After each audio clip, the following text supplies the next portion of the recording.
Hello everyone. The story that we are going to listen today is from 1947-48.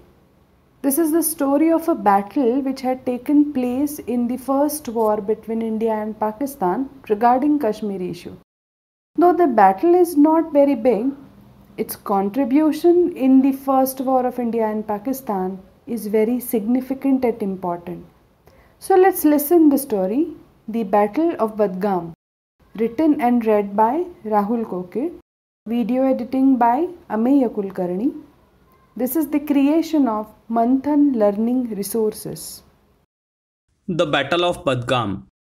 This is the story that had happened in 1947 in Jammu and Kashmir state of India. The state of India which Pakistan has always dreamed to capture and still dreaming the same. This story is of an important battle in the first war between India and Pakistan, the Battle of Budgam. Major Somnath Sharma, the commanding officer of 4th Kumaon Regiment, he had fallen down while playing and his hand was injured. Doctor had advised to take rest due to the fracture in hand. Major Somnath Sharma was in problem whether to take rest or to join the duty on the border to fight against the enemy. But a soldier never quits. So he chose the duty and joined the regiment within a day to go on war front in Kashmir.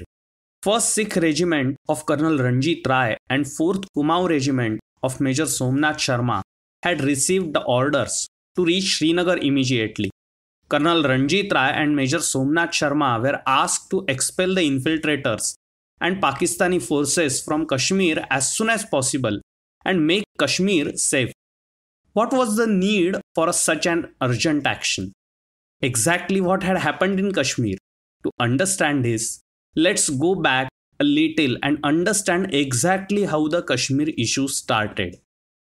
In August 1947, our country became independent and it was partitioned in two parts. The kings of princely states were given the option to either join India or Pakistan or remain independent. Maharaja Hari Singh of Kashmir was thinking of remaining independent instead of joining India or Pakistan. But he finally decided to annex Kashmir to India. Pakistan already wanted Kashmir to be its part. When realized its inclination to join India, Pakistan attacked Kashmir. But it was not that straightforward. The covert attack was carried out by infiltrators and Pakistani army soldiers and officers in civil dress. Pakistan provided arms, vehicles, guns and other supplies to the infiltrators. They were also allowed to loot the captured territory. October 20, 1947. Gangs infiltrate from Pakistan via Domel Baramulla route. The troops of the Kashmir state tried to fight them, but they did not last long. By October 27, the infiltrators and Pakistani army had reached Baramulla. Now their next goal was Srinagar. The distance from Srinagar to Baramulla was only around 50 kilometers. India wanted to send its troops to Srinagar, but the main road from Delhi to Srinagar was in the area under Pakistan.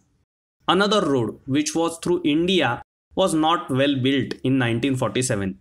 It had landslides in many places and was not in use. Therefore, the only way to reach Srinagar from India was the Delhi-Srinagar air route. But a country like India, which became independent just 2 months ago, did not even have planes. What to do now? The Indian Army then chartered Dakota aircraft from cargo companies. The Dakota can only accommodate 25 to 30 passengers at a time. But there was no choice. Eventually, it was decided to go to Srinagar from Delhi through these planes only. Now, who will reach the first? The infiltrators with Pakistani army or Indian army? That was the real question. They only needed to cover the distance of 50 kilometers. But India had to cover a distance of more than 700 kilometers. With this background, the 1st Sikh Regiment reached Srinagar on 27th October.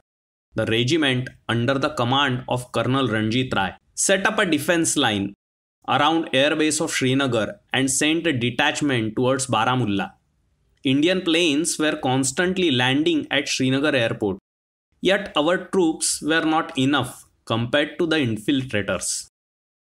October 31st. Some companies of the 4th Kumaon Regiment arrived in Srinagar. Major Somnath Sharma took over as its commanding officer.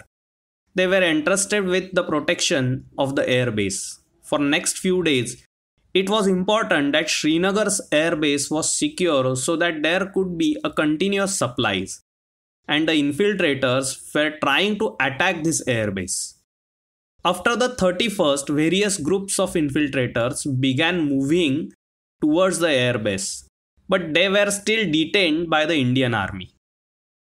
November 2, Army spies recorded infiltrators' movement on large scale near the village of Badgam, south of Srinagar. The number of intruders was also increasing. Now the intruders were only 15 kilometers from the airbase. This meant that they were trying to capture the Srinagar airport and stop the Indian Army's support and supplies. To stop them where they are, Major Somnath Sharma started mobilizing his army near Badgam. But this was a very odd match. The number of intruders was around 700 and the 4th Kumaon Company had only 80 to 90 soldiers. Despite the fracture in Major Somnath Sharma's hand, he had no intention of retreating. They knew that intruders must be stopped as long as possible from the airport. November 3, at 11 am, Major Somnath Sharma and his troops dig trenches and small bunkers to block all roads leading to the airport. On the same day, at 2 o'clock in the afternoon, the real battle broke out. Both sides started attacking loudly. The intruders also had machine guns and mortars and other weapons. The Indians relied mainly on machine guns. Heavy gunfire erupted. Major Somnath Sharma was directing his troops to attack. He was suggesting which side should be hit. Seeing that the Indian troops were not retreating at all, the infiltrators intensified the attack. Major Somnath Sharma had strongly instructed his troops not to stop firing. Indian machine guns were pounding. The soldiers of the 4th Kumaon Regiment had decided one bullet, at least one infiltrator. They did not want to waste ammunition. Magazines for the machine gun pallets were running out, but the supplies were still flowing. The bunkers were short distance away. It took a maximum of machine gun to keep the attack going. Major Somnath Sharma himself was going from one place to another and supplying magazines. He continued to motivate the soldiers to fight, deciding the direction of the attack. Major Somnath Sharma's effort continued. The danger of living from one front in an enemy's attack and moving to another is a great danger to one's life. Major Somnath Sharma sent a message to the army headquarters. He said, "Enemies are only 50 yards from us. We are heavily outnumbered. We are under devastating fire. I had not withdrawn an inch, but will fight to our last man and our last round." Taking note of Somnath Sharma's message, Brigadier Sen planned to attack the intruder from the plain. This is called air strafing. According to the report, an Indian plane flew over a low-lying area of Badgam, and the intruders came under the fire from the plane. The soldiers were also at their peak, and suddenly, as Major Somnath Sharma was moving from one front to another, a small shell from mortar exploded in front of him. There was a loud noise and Major Somnath Sharma was thrown aside. Major Somnath Sharma was martyred. How horrible this would have been for the soldiers. It could have been terrifying, exhausted, but the soldiers did not back down as their leader fell.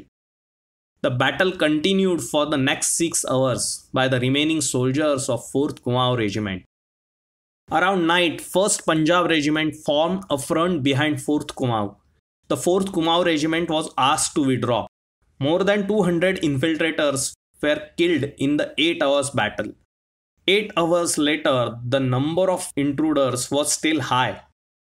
The weapons were ready, but they did not have the morale to fight. 15 of Indian soldiers were martyred and 26 were wounded. That means almost half of Major Somnath Sharma's company was lost. They were not sure when the ammunition would end, but still they had the mental strength and moral to fight. The withdrawal was made only after the previous regiment prepared and asked for a strategic withdrawal. Later, Major Somnath Sharma's body was found. It was quite crumbled. It was difficult to identify. It was identified by the leather cover of his gun and a book of Bhagavad Gita in his pocket. For this achievement, Major Somnath Sharma was posthumously awarded the Paramveer Chakra, the highest gallantry award of our nation. After 3 days, the support of Indian troops increased. But these 8 hours of the Battle of Budgam were very crucial. Even during these 8 hours, landing and rescue operations continued on the runway. If Somnath Sharma had not held the infiltrators and the Pakistani army long enough period in this Battle of Budgam, Srinagar would have been out of our hands. Because we would have lost the only way to get our troops to Kashmir. And maybe Kashmir would have slipped out of our hands. Maybe this Battle of Budgam is just a small part of the whole Indo-Pakistani war in the so-called sense. It is a little difficult to say whether we won or lost at Battle of Budgam. However, the importance of the few hours that the Battle of Budgam gave to the Indian army is very big in this first Indo-Pakistani war. You must be knowing about the Battle of Pawankhand in the history of Shivaji Maharaj. Baji Prabhu and his soldiers fought against the enemy and defended Shivrai and saved the Swaraj. Somnath Sharma and 4th Kumaon Company fought the enemy in the same manner and kept the airbase of Srinagar and the independence of Kashmir intact. We know the stories of Baji, Tanaji, Murarbaji in the Shivashahi period. But if we think of the modern period, Major Somnath Sharma is such a name whose stories in their prowess must be heard by the next generation.